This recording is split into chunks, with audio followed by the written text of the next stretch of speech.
News Central now begins in Southern Africa, where Archbishop Emeritus Desmond Tutu has died at the age of 90. Tutu, the last surviving South African laureate of the Nobel Peace Prize, died in Cape Town.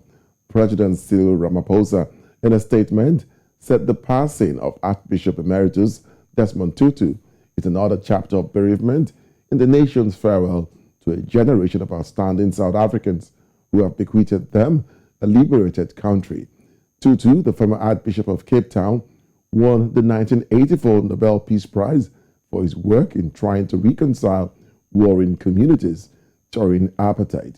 He is probably the best-known figure internationally to oppose apartheid, along with Nelson Mandela. Archbishop Tutu was many things to many people.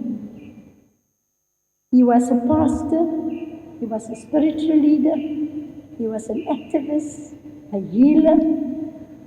He also opposed racial discrimination and equally all other forms of discrimination and injustice. The God he worshipped was not a Christian, but the God for all and a God of all. The God of the human family, the God with a sense of humor, and definitely not a misogynist or a homophobe. I know I speak for the whole city of Cape Town, for every Cape Townian, in conveying our deep condolences to you, Your Grace, to the entire global Anglican community, to Mama Leah, the Tutu family, to all of his friends gathered here. And Still talking, the passing of the South African icon, News Central put together a short package celebrating the life and legacy of Archbishop Desmond Tutu.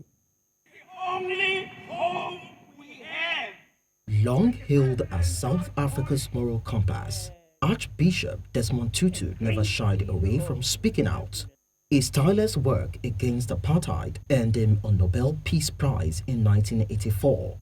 But his fight against injustice didn't stop there. Corruption, AIDS, racism, poverty, and even gay rights, nothing was ever off limits. We must criticize that which is unfair, unjust, inequitable, or immoral.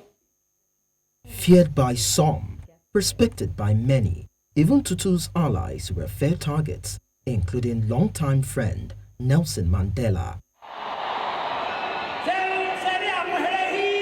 Deeply disappointed by the ANC in power since the end of apartheid, he remained above all an outspoken critic of government. This government, our government, is worse than the apartheid government. But Tutu was not just an activist.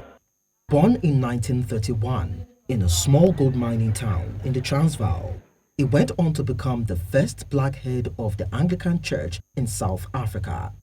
He was also the father of 4 children and husband to Leah Nomalizo, whom he married in 1955. He was a family man. He was a father.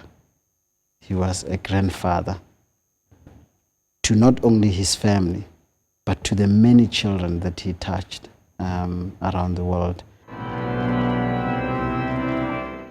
The Archbishop coined the famous term Rainbow Nation to describe the diversity of South Africa, which held its first free elections in 1994. A firm believer in the forgiveness and unity he worked his entire life to achieve. While Tutu was revered for his honesty and outspokenness, he will always be missed for his joyous spirit and his trademark infectious laughter. That's been